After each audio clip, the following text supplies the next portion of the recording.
Robusta coffee.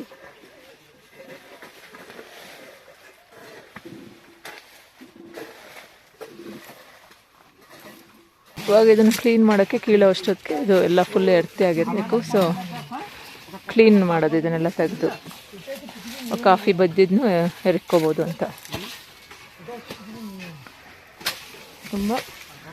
ತುಂಬ ಆಗಿದೆ, ಹಣ್ಣೆಲ್ಲ ಆಗಿದೆ ನೋಡಿ, ಕಾಣಿಸ್ತಾ ಇದೆಯಾ?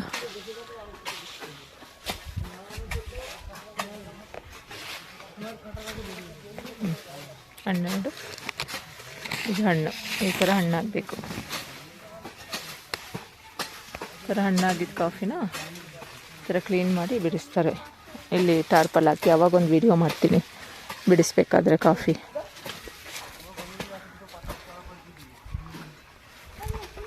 ಈ ಥರ ಫುಲ್ಲು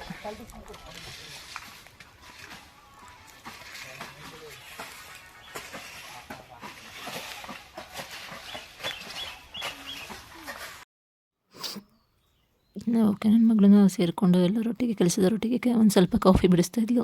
ಅವಳಿಗೊಂಥರ ಖುಷಿ ಕಾಫಿ ಬಿಡಿಸೋದು, ಆ ಥರ ಕಾಫಿ ಇದು ಮಾಡೋದೆಲ್ಲ. ಕೆಲಸದವರೊಟ್ಟಿಗಂತೂ ಫುಲ್ಲು ಮಿಂಗಲಾಗಿ ಮಾತಾಡ್ತಾ ಇರ್ತಾಳೆ. ಮತ್ತು ಇದು ಕಾಫಿ ಬಿಡಿಸಾದ್ಮೇಲೆ ಇಲ್ಲೊಂದು ಡ್ರೈಯಿಂಗ್ ಪ್ರೋಸೆಸ್. ಆ್ಯಕ್ಚುಲಿ ಇದೆಲ್ಲ ಕಾಫಿ ತೊಗೊಂಡು ಬಂದು ಇಲ್ಲಿ ಒಣ ಹಾಕಬೇಕು, ಡ್ರೈ ಮಾಡ್ತಾರೆ. ಇದು ಡ್ರೈಯಿಂಗ್ ಮಾಡಿ ಹಣ್ಣು ಒಂದು 2-3 ದಿವಸ ಫುಲ್ಲು ಚೆಂದ ಬಿಸಿಲಲ್ಲಿ ಒಣಗಿದ್ಮೇಲೆ ಅದನ್ನು ಫುಲ್ಲು ಪ್ಯಾಕ್ ಮಾಡಿ ವೆಯ್ಟ್ ಮಾಡ್ತಾರೆ. ವೇಯಿಂಗ್ ಮಾಡಿ ಮತ್ತು ಮಿಲ್ಲಿಗೆ ಕೊಡೋದು.